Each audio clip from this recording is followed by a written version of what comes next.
Hello viewers, welcome to my channel মৌয়ের সাথে রান্নাবান্না। আশা করি সকলে ভালো আছেন।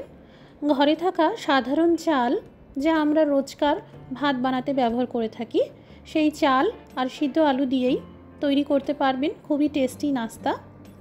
আজকের রেসিপিটি ভালো লাগলে একটি করে লাইক দিয়ে রেসিপিটি শেয়ার করে দেবেন। প্রতিদিন এইরকম নতুন নতুন রেসিপি পেতে আমাদের চ্যানেলটি সাবস্ক্রাইব করে নেবেন।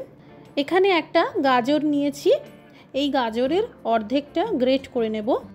আমি এই নাস্তা 2 জন থেকে 3 জন মতন খেতে পারবে সেইভাবে বানাচ্ছি। আপনারা যখন এই নাস্তাটা বানাবেন যতটা প্রয়োজন সেই মতো পরিমাণে সবজি নেবেন। একটা ক্যাপসিকামের কিছু অংশ এইভাবে ছোট ছোট পিস করে কেটে নেব। এখানে আপনারা ক্যাপসিকামের পরিবর্তে মটরশুঁটি, বিনস, টমেটো এগুলোও দিতে পারেন। যে সবজি খেতে পছন্দ করেন সেটাই দিতে পারবেন।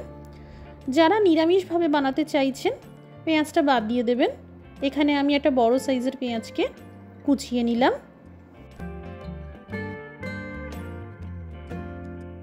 দুটো আলু সিদ্ধ করে পাখার হাওয়াতে রেখে দিয়েছিলাম, খোসাগুলোকে ছাড়িয়ে নেব। এখানে 2 কাপ ভাঙা বাসমতি চাল নিয়েছি। আপনারা রোজকার যে চাল দিয়ে ভাত রান্না করে থাকেন সেই চাল দিয়েই বানাতে পারবেন, সিদ্ধ চাল হলেও কোনো অসুবিধা নেই। 2 ঘন্টা এই চাল ভিজিয়ে রেখেছিলাম। মিক্সার জারেই ভেজানো চাল দিয়ে দিলাম আর সিদ্ধ আলু ম্যাশ করে দিয়ে দিলাম। সামান্য করে জল দিয়ে পেস্ট করে নিতে হবে। একটা মিক্সিং বোলে এই পেস্ট ঢেলে দিলাম। দিয়ে দিলাম কুচানো পেঁয়াজ, গাজর আর ক্যাপসিকাম। দিয়ে দিলাম 1 চামচ আদা বাটা।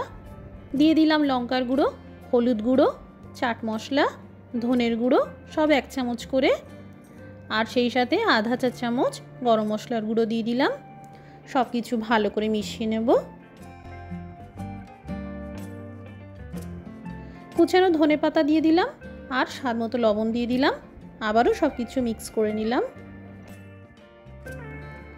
এবার 1/4 কাপ জল দিয়ে মিশিয়ে নিলাম।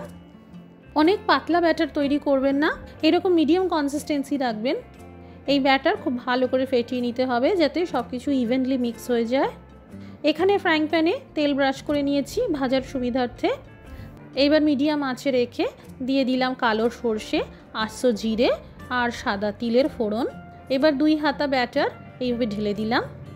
এবার গ্যাসের আঁচটা কম করে ঢেকে দিলাম জাস্ট 2 মিনিটের জন্য। 2 মিনিট পর উল্টে পাল্টে ভেজে নেব। ভাজার জন্য মোটামুটি 2 চামচ তেল খরচ হলো। যদি আপনারা আরও বেশি ক্রিস্পি করতে চান তাহলে 2 কাপ চালের সাথে 1/4 কাপ করে সুজি আর ময়দা মেশাতে পারেন। ভাজার পর আরও ক্রিস্পি হবে। এই নাস্তা গরম গরম খেতে সবথেকে ভালো লাগে। তৈরি হয়ে গেল রোজকার রান্নার চাল দিয়ে আর সিদ্ধ আলু দিয়ে খুবই সহজ একটি নাস্তা। ঘরে থাকা উপকরণেই বানানো যাবে। আজকের এই রেসিপিটি দেখার জন্য অসংখ্য ধন্যবাদ। সবাই ভালো থাকুন, সুস্থ থাকুন।